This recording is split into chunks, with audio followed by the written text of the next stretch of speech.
బండి భగీరథ్ పోక్సో కేసులో అరెస్ట్ అయి జైల్లో ఉన్నాడు. ఇవాళ పోలీసులు రిమాండ్కి తీసుకున్నారు. వాళ్ళు వారం రోజులు రిమాండ్కి అడిగితే కోర్టు 3 రోజులు ఇచ్చింది అంటారు.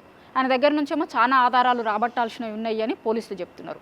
అసలు ఈ కేసు ఎటువైపుకి తిరిగే అవకాశం ఉంటుంది? దీని తర్వాత జరిగిన పరిణామాలు, కేసు నమోదైన రోజు నుంచి ఇవాళ పోలీసులు కస్టడీకి తీసుకునేంతవరకు ఈ కేసులో చాలా ఇష్యూస్ మాట్లాడాల్సి ఉంది. మనతో పాటు లాయర్ జక్కుల లక్ష్మణ్ యాదవ్ ఉన్నారు. ఆయన అడుగుదాం. లక్ష్మణ్ గారు, ఇవాళ పోలీసులు రిమాండ్కి తీసుకున్నారు. వాళ్ళు వారం రోజులు అడిగితే 3 రోజులు ఇచ్చినారు అని అంటున్నారు. 3 రోజుల తర్వాత కూడా మళ్ళీ ఒకవేళ ఆయన ప్రాపర్ ఇన్ఫర్మేషన్ ఇవ్వట్లేదు కాబట్టి ఇంకా పొడిగించండి అని పోలీసులు అడిగే అవకాశం ఉంటుందా? ఎట్లా?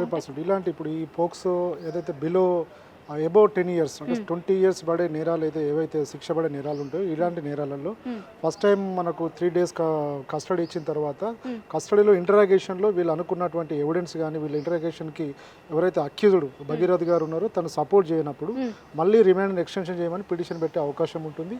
కోర్టు కూడా వీళ్ళు basing on the merits, basing on the grounds of the custody grounds ఏదైతే వీళ్ళు అడుగుతున్నారో ఇంటరాగేషన్కి సంబంధించి ఆ గ్రౌండ్స్ని బేస్ చేసుకొని కోర్టు మళ్ళీ ఎక్స్టెన్షన్ చేసే అవకాశం కూడా ఇలాంటి కేసులలో ఉంటుంది. సాధారణంగా పోక్సో కేసులలో అంటే ఎవిడెన్స్ కలెక్షన్కి ఇన్వెస్టిగేషన్ అధికారికి కొన్ని స్పెషల్ రైట్స్ ఉండడం జరుగుతుంది. దాని పర్పస్లో కస్టడీ ఇప్పుడు భగీరథ్ గారి కేసులో కస్టడీకి వేసిన తర్వాత ఇమీడియట్ కోర్టు దాన్ని యాక్సెప్ట్ చేస్తూ 7 days 3 daysకి ఇవ్వడం జరిగింది. అంటే 3 days అంటే దానికి టైమ్స్ కూడా దాన్ని 10 to 6 కావచ్చు. అంటే సన్సెట్, సన్ రైజ్ ఇట్లా సన్ వెళుతున్నప్పుడే ఇన్వెస్టిగేషన్ చేయాలనే కొన్ని కండిషన్స్ ఉంటుంది. ఇలాంటి కండిషన్స్ ఉన్నప్పుడు ఇన్వెస్టిగేషన్కి టైం సరిపోనప్పుడు దాన్ని మళ్ళీ ఎక్స్టెన్షన్ చేయమని అడిగే అవకాశం ఇలాంటి కేసులలో సాధారణంగా ఉంటుంది. కోర్టు కూడా ఎక్స్టెన్షన్ చేసే అవకాశం కూడా ఉంటుంది ఇలాంటి కేసులు. అంటే ఇప్పుడు లాయర్ సమక్షంలోనే చెయ్యాలి ఇట్లాంటివి ఉంటాయి. 100% సన్సెట్, సన్ రైజ్ లాయర్ సమక్షంలో ఆడియో వీడియో రికార్డ్స్, అదేవిధంగా ఏది లాకప్లో కొట్టడం కానీ అలాంటివి చేయొద్దు. మెడికల్ టెస్ట్ చేయాలి, ప్రాపర్ ఫుడ్ ప్రొవైడ్ చేయాలి. తనని ఇబ్బంది పెట్టకుండా ఇన్వెస్టిగేషన్కి మీరు ఇన్వెస్టిగేషన్ చేయవచ్చు అనే ఆర్డర్స్ అందులో ఉండడం జరుగుతుంది. The presence of the advocate compulsory. అంటే విజిబిలిటీ అంటే కనబడేలాగా దగ్గర ఉండడానికి లేదు, మధ్యలో ఒకటి ఉంటుంది. దాన్ని ఇన్వెస్టిగేట్ చేసేటప్పుడు ఆయనకి ఇబ్బంది జరిగేలాగే మన లీగల్ డౌట్స్ వాళ్ళకు ఇంటరాగేషన్ చేసినప్పుడు లీగల్ క్లారిఫికేషన్ ఇవ్వడానికి అడ్వకేట్ ప్రెజెన్స్ అనేది ఇలాంటి కేసులలో వాళ్ళ కన్సెంట్ అడ్వకేట్ ఎవరైతే ఉంటారో డిఫెన్స్ అడ్వకేట్ వాళ్ళు permission of the advocate, presence of the advocate అడిగే అవకాశం ఉంటుంది. మోస్ట్లీ ఇవ్వచ్చు. అంటే ఈ భగీరథ్ కేసు చూసినప్పుడు మనం ఆయన అరెస్ట్ అయిన రోజు నుంచి తెల్లారి నుంచి ఏమొస్తుంది అంటే ఆయన దగ్గర ఉన్న ఫోన్లో ఉన్న ఆధారాలు మాయం చేసిండు, మొత్తం ఎరేజ్ చేసిండు డాటా అని అంటున్నారు. ఒకవేళ నిజంగానే ఎరేజ్ చేస్తే కనుక ఈ కేసు ఎట్లా అంటే నెక్స్ట్ ఎట్లా చూపించగలుగుతారు? దాన్ని ఇలా రెండు ఉంటుంది సరిత. ఇప్పుడు ఇంటరాగేషన్లో కస్టడీ నాకు తెలిసి వాళ్ళు అడగడానికి కారణం కూడా అదే. అంటే నిజంగా ఫోన్లో ఎవిడెన్స్ లేనప్పుడు దాని ఎవిడెన్స్ని ఎందుకు తను డ్యామేజ్ చేశాడు, ఎందుకు రిమూవ్ చేశాడు అనే కోణంలో కూడా ఇన్వెస్టిగేషన్ చేయడం జరుగుతుంది. ఆటోమేటిక్గా కొన్ని ఫోన్లు ఆటోమేటిక్గా కూడా ఎరేజ్ అవుతాయి. కానీ ఇక్కడ ఆటోమేటిక్గా చేశారా, వీళ్ళే కావాలని చేశారా? ఇప్పుడు ఎవిడెన్స్ని వీళ్ళు డ్యామేజ్ చేసినప్పుడు డ్యామేజ్ ఆఫ్ ది ఎవిడెన్స్ కింద కూడా అనదర్ సెక్షన్ కూడా పెట్టే అవకాశం ఉంటుంది. అప్పుడు ఇంకా కన్విక్షన్ రేట్ కావచ్చు, శిక్ష పడే సెక్షన్ కొద్దిగా ఎక్కువ యాడ్ అయ్యే అవకాశం ఉంటుంది. ఆ కోణంలో కూడా ఇన్వెస్టిగేషన్ కావచ్చు, కస్టడీలో కావచ్చు, విచారణలో భగీరథ్ గారిని అడిగే అవకాశం ఉంటుంది. అప్పుడు నిజంగా ఫోన్లో తను కావాలనే ఎరేజ్ చేసినప్పుడు మాత్రం ఎక్స్ట్రా అడిషన్ సెక్షన్స్ పెట్టే అవకాశం కూడా ఉంటుంది. అప్పుడు మళ్ళీ ఫర్దర్ ఇన్వెస్టిగేషన్, ఫర్దర్ కస్టడీ కూడా ఇలాంటి రివీల్ అయినప్పుడు, ఇలాంటి ఇన్వెస్టిగేషన్ జరిగినప్పుడు అప్పుడు కావాలనే ఎరేజ్ చేసిండు, కావాలనే రిమూవ్ చేసిండు అనే ఆ కోణంలో వాళ్ళకి ఎవిడెన్స్ దొరికినప్పుడు మాత్రం కస్టడీ కంటిన్యూ చేస్తూ మళ్ళీ కస్టడీ కంటిన్యూషన్ పిటిషన్ కూడా వేసే అవకాశం ఉంటుంది. అనదర్ సెక్షన్ కూడా పెట్టే అవకాశం కూడా ఉంటుంది. అంటే ఇప్పుడు మీరు అన్నట్టు ఎరేజ్ చేసినా లేకపోతే ఆటోమేటిక్గా దాంట్లో నుంచి ఎరేజ్ అయిపోతే కనుక మామూలుగా ఇప్పుడు ఈ కేసులో అయితే వాళ్ళ మదర్ ఇచ్చిన స్టేట్మెంట్లో కావచ్చు, ఆమె ఇచ్చిన స్టేట్మెంట్లో చాలా వాటికి వాట్సాప్ చాట్లు, ఆడియో వీడియోలు, ఫోటోలు ఇట్లాంటివి ఆధారాలుగా వాళ్ళు కూడా చెప్పుంటారు, సబ్మిట్ చేసి ఉంటారు ఆ రోజు. ఈయన ఫోన్లో నుంచి అవన్నీ పోతే కనుక ఇప్పుడు ఈ కేసు ఏమైనా కాంప్లికేట్ అయ్యే అవకాశం ఉంటుందా? ఎట్లా వాటిని? నిజంగా మీరు అన్నట్టు మంచి క్వశ్చన్ సరిత. నిజంగా ఆ ఫోన్లో ఉన్న ఎవిడెన్స్ పోతే మట్టుకి ఇప్పుడు మీరు చెప్పిన దానికి ఆన్సర్ ఇదే. నిజంగా ఆయన కావాలని రిమూవ్ చేస్తే మాత్రం దాన్ని ఎవిడెన్స్ కింద ట్రీట్ చేసే అవకాశం ఉంటుంది. ఎవిడెన్స్ని కొలాప్స్ చేసిండు, ఎవిడెన్స్ని డ్యామేజ్ చేసిండు అనే కోణంలో సెక్షన్ వచ్చినప్పుడు దాన్నే సెక్షన్ని ట్రయల్లో ప్రూవ్ చేయాల్సిన అవకాశం ఉంటుంది. కాబట్టి నిజంగా ఆయన అలా చేస్తే మాత్రం ఇంకా స్ట్రాంగ్ అయ్యే అవకాశం ఉంటుంది తప్ప కేసుకి ఎక్కడ కూడా వీక్ అయ్యే అవకాశం అయితే తక్కువ. ఇప్పుడు ఇట్లాంటి పోక్సో కేసులలో మామూలుగా కూడా ఆయన ముందస్తు బెయిల్కు పోయిర్రు, ఆ రోజు బెయిల్ ఇవ్వలేదు, అన్ని దారులు మూసుకుపోయిన తర్వాత సరెండర్ అవ్వడమా, అరెస్ట్ చేయడమా అయింది అనేది అదంతా హిస్టరీ కళ్ళ ముందు కనిపిస్తుంది. ఇప్పుడు నెక్స్ట్ బెయిల్ అప్లై చేసుకుంటారా? పోక్సోలో ఎట్లా ఉంటాయి, అసలు బెయిల్ వస్తాయా, ఎట్లా ఉంటుంది? జనరల్గా పోక్సోలో సరిత ఇలాంటి కేసులలో అంటే 16, 17, 18 మైనర్ అమ్మాయి ఉన్నప్పుడు మాత్రం ఇలాంటి అలా ఉన్న విక్టిమ్కి సంబంధించిన ఎవిడెన్స్ని కావచ్చు, ఎమ్మెల్సీని కావచ్చు, అదేవిధంగా వాళ్ళ మదర్ స్టేట్మెంట్ కావచ్చు, ఐ విట్నెస్ల స్టేట్మెంట్ కావచ్చు, కస్టడీలో జరిగినటువంటి ఇంటరాగేషన్ కావచ్చు, వీటి బేస్ చేసుకొని బెయిల్ వచ్చే అవకాశం ఉంటుంది. జనరల్గా కస్టడీ కంప్లీట్ అయిన తర్వాత మళ్ళీ కస్టడీ ఇవ్వకుండా ఉన్నప్పుడు మాత్రం కస్టడీ బేస్ చేసుకొని బెయిల్ ఇచ్చే అవకాశం కూడా ఉంటుంది. కస్టడీ కంప్లీట్ అయింది, ఇన్వెస్టిగేషన్ కంప్లీట్ అయిందని చెప్పి బెయిల్ వచ్చే అవకాశం ఉంటుంది. ఎప్పుడైనా ఈ కేసులోనే ఎనీ కేసు, రేప్ కేసు కావచ్చు, చీటింగ్ కేసు కావచ్చు, మైనర్ థెఫ్ట్ కేసు కావచ్చు, ఏదైనా ఇంటరాగేషన్లో ఇన్వెస్టిగేషన్కి సపోర్ట్ చేసినప్పుడు, అదేవిధంగా కస్టడీ కంప్లీట్ అయినప్పుడు ఆ గ్రౌండ్స్ మీద ఏదైతే consent advocates bail petition move చేసినప్పుడు బెయిల్ వచ్చే అవకాశం కూడా ఉంటుంది అక్కడ. అంటే ఈ కేసులో పర్టికులర్గా చాలా హై ప్రొఫైల్ కేసు, ఇది హై ప్రొఫైల్ కేసు ఉంది. 8 రోజులు రాక దొరకలేదు. పోక్సోలో యూజువల్గా అమ్మాయి స్టేట్మెంట్ రికార్డ్ చేసిన తర్వాత అరెస్ట్ చేస్తారు, కానీ 8 రోజుల వరకు దొరకలేదు బెయిల్. ఇదంతా చూసిరు మీరు. హై ప్రొఫైల్ కేసుగా ఉంది. ఇట్లాంటి కేసులలో ఎట్లా ఉంటాయి అంటే లీగల్గా చట్టాలు, యూజువల్గా చట్టం తన పని తను చేసుకుపోతుంది, అందరికీ సమానంగా ఉంటుంది అని అంటారు. కానీ ఇట్లాంటి వాటిలలో మీరు ప్రీవియస్గా చూసినప్పుడు కేసులు ఎట్లా ఉంటాయి, ఎట్లా ముందుకు పోతాయి? ఇట్లా నిజంగా హై ప్రొఫైల్ కేసులలో నిజంగా ఇక్కడ కాంగ్రెస్ ప్రభుత్వం స్పెషల్ కోర్టును కూడా ఎస్టాబ్లిష్ చేయడం జరిగింది. స్పెషల్ టీమ్ మన పోలీస్ టీంను కూడా ఎస్టాబ్లిష్ చేయాలి, సిట్ని కూడా ఎస్టాబ్లిష్ చేయడం. ఈ కేసు కోసమే ప్రత్యేకంగా ఒక టీంని, ఒక జ్యుడిషియల్ సిస్టంలో ఒక కోర్టుని, అదేవిధంగా ఇన్వెస్టిగేషన్ సిస్టాన్ని ఇలాంటి స్పెషల్గా ఎస్టాబ్లిష్ చేసిన, స్పెషల్గా అపాయింట్ చేసినప్పుడు మాత్రం సీరియస్గా ఇన్వెస్టిగేషన్ జరుగుతుంది. ఇలాంటి కేసులో స్పెషల్ కోర్టు ఉంది కాబట్టి ఇమీడియట్గా after completion of the investigation filing the charge sheet ఇమీడియట్గా ట్రయల్ చేసిన తర్వాత ఇమీడియట్గా దీని మీద ఒక జడ్జిమెంట్ ఇచ్చే అవకాశం కూడా ఉంటుంది ఇలాంటి కేసులలో. కాబట్టి ఇది స్పెషల్ కేసు కాబట్టి స్పెషల్ కోర్టు ఉంది, స్పెషల్ టీం ఉంది, స్పెషల్ అంటే వేరే ఆ పోలీస్ స్టేషన్కి వేరే ఇన్వెస్టిగేషన్ ఆఫీసర్స్కి దీనికి తేడా ఏంటంటే ఈ కేసు కోసమే ప్రత్యేకంగా కొన్ని పోలీస్ అధికారులు పనిచేయడం జరుగుతుంది. ఈ కేసు కోసమే ఒక కోర్టుని ఎస్టాబ్లిష్ చేయడం జరిగింది. కాబట్టి బెయిల్ ఎప్పుడు వస్తుంది అనేది పక్కన పెడితే ఇమీడియట్గా ట్రయల్ చేసి కన్విక్షన్ కావచ్చు, అక్విటల్ కావచ్చు, కోర్టు ఏదో ఒక తీర్పు వెలువరించే అవకాశం మాత్రం క్లియర్గా మనకు ఇప్పుడున్న ఎవిడెన్స్ని చూస్తే మనకు కనబడుతుంది.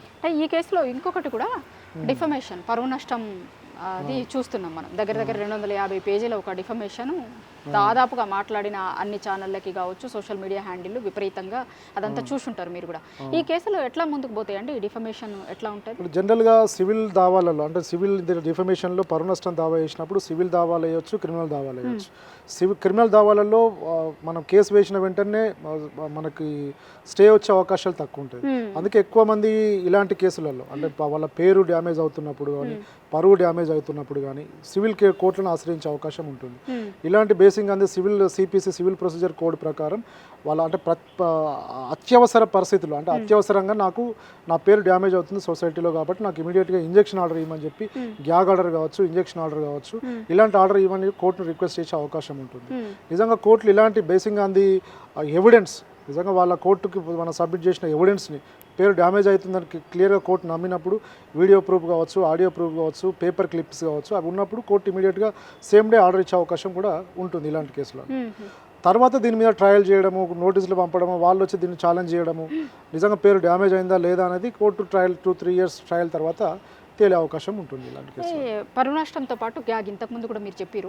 గతంలో గ్యాగ్ ఆర్డర్స్ ఎట్లు వస్తుండే, ఈ మధ్య మనం చూసినాం ఈ 1-2 నెలల టైంలలోనే చాలా మంది చూస్తున్నాం మనం గ్యాగ్ ఆర్డర్లు తెచ్చుకుంటున్నారు.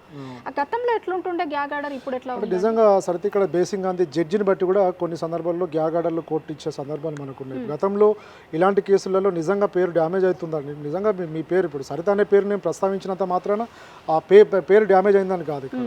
కానీ అక్కడ ఆయన పేర్లు సొసైటీలో ఎంతవరకు డ్యామేజ్ అవుతుంది అనేది ఇప్పుడు ఎలక్ట్రానిక్ మీడియా కావచ్చు, పత్రిక కావచ్చు, ఆ పత్రికకు నోటీస్ ఇచ్చిన తర్వాత నోటీస్ బేస్ చేసుకొని పత్రిక ఇచ్చే రిప్లై కౌంటర్ కావచ్చు, రిటర్న్ స్టేట్మెంట్ కావచ్చు, ఎలక్ట్రానిక్ డివైస్ కావచ్చు, ఆ ఎవిడెన్స్ని బేస్ చేసుకొని అప్పుడు గ్యాగ్ ఆర్డర్ ఇచ్చే అవకాశం దాదాపు 10-15 ఇయర్స్ బ్యాక్ కొన్ని సందర్భాలలో కొన్ని కోర్టులు అలా కూడా ఇచ్చినాయి.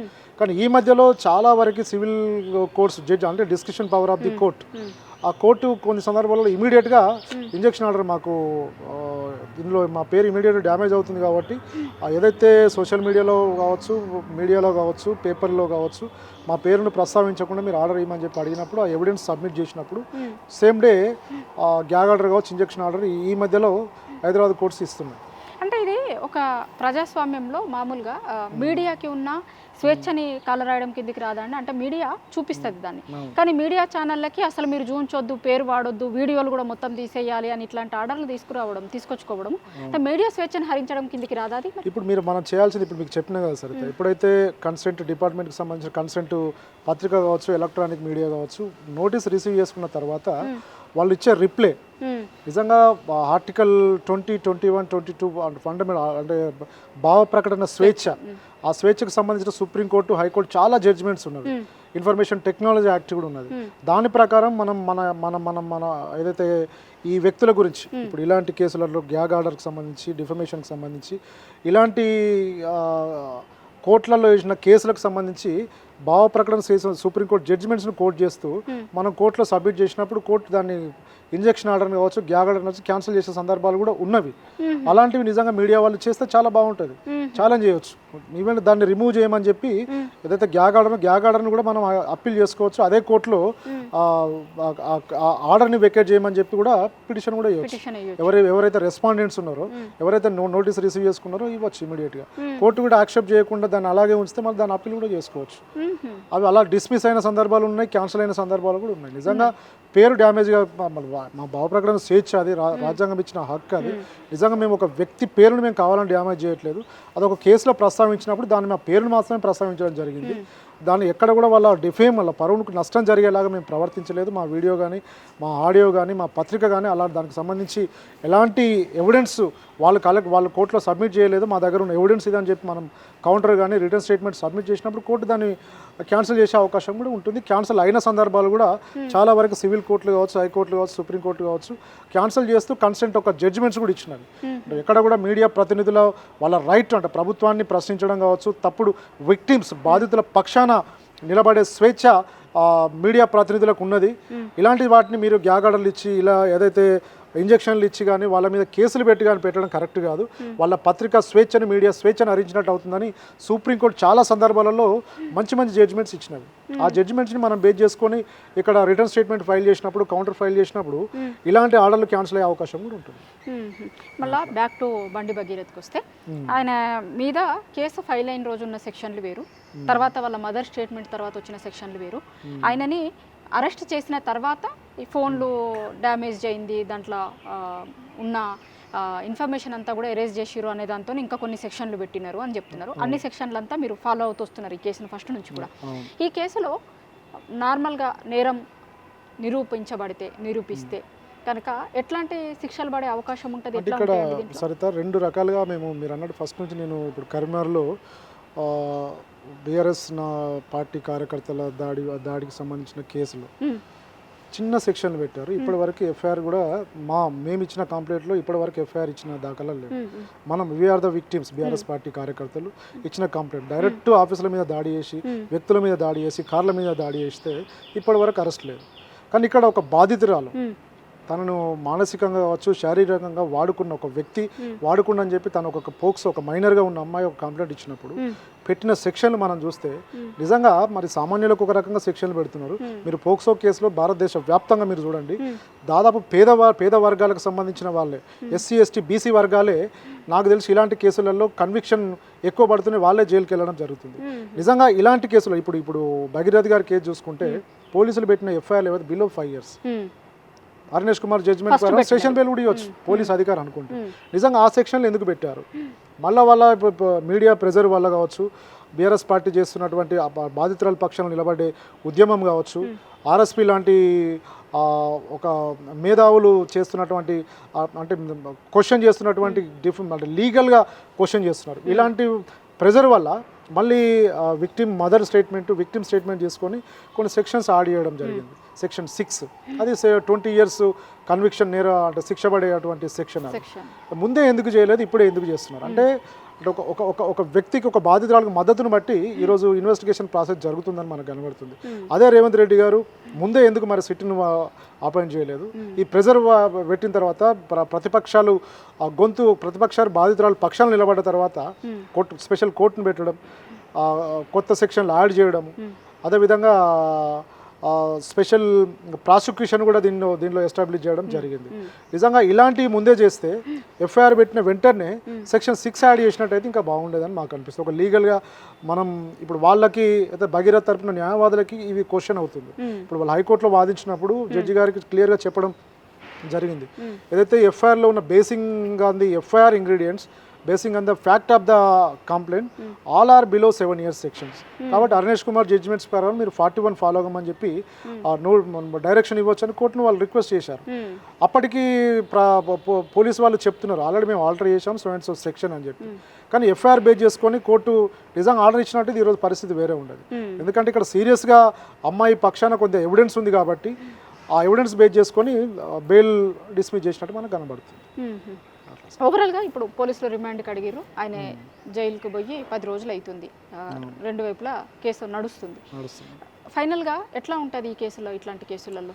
అంటే ఇట్లాంటి కేసులలో సరే ఇప్పుడు కస్టడీ మీకు ఇంతకుముందు చెప్పినట్టు కస్టడీ కంప్లీట్ అయిన తర్వాత కస్టడీ తనకు మళ్ళీ ఫర్దర్ కస్టడీ అడగకపోతే మాత్రం బెయిల్ వచ్చే అవకాశం ఉంటుంది. కానీ స్పెషల్ కోర్టును ఎస్టాబ్లిష్ చేశారు కాబట్టి స్పీడీ ట్రయల్ అనేది ఈ కేసులో మాత్రం స్పీడీ ట్రయల్ చేసే అవకాశం ఉంటుంది. విట్నెస్ను స్పీడ్గా సమ్మన్ చేసి ఒక షెడ్యూల్ను ఫిక్స్ చేసి ట్రయల్ చేసి ఇమీడియట్గా దీన్ని డిస్పోజ్ చేసే అవకాశం ఉంటుంది. అంటే జడ్జిమెంట్ ప్రొనౌన్స్ చేసే అవకాశం ఉంటుంది. ఎందుకంటే స్పెషల్ కోర్టు ఉంది కాబట్టి కన్విక్ట్ చేస్తారా అక్విట్ చేస్తారా అనేది basing on the material evidence, basing on the విట్నెస్ల statement, basing on the trial, basing on the defence counsel cross examination, basing on the witness chief examination బట్టి జడ్జి ఇచ్చే తీర్పు ఆధారపడి ఉంటుంది. కానీ ఇమీడియట్గా మోర్ దాన్ ఏ కేసు అయినా ఇండియన్ లాస్ ప్రకారం 6 నెలలలోపే డిస్పోజ్ చేయాలి. ఈ కేసులో స్పీడ్గా నిజంగా ట్రయల్ చేస్తే మాత్రం 6 నెలల నుంచి సంవత్సరం లోపు జడ్జిమెంట్ వచ్చే అవకాశం ఈ కేసులో ఉంటుంది.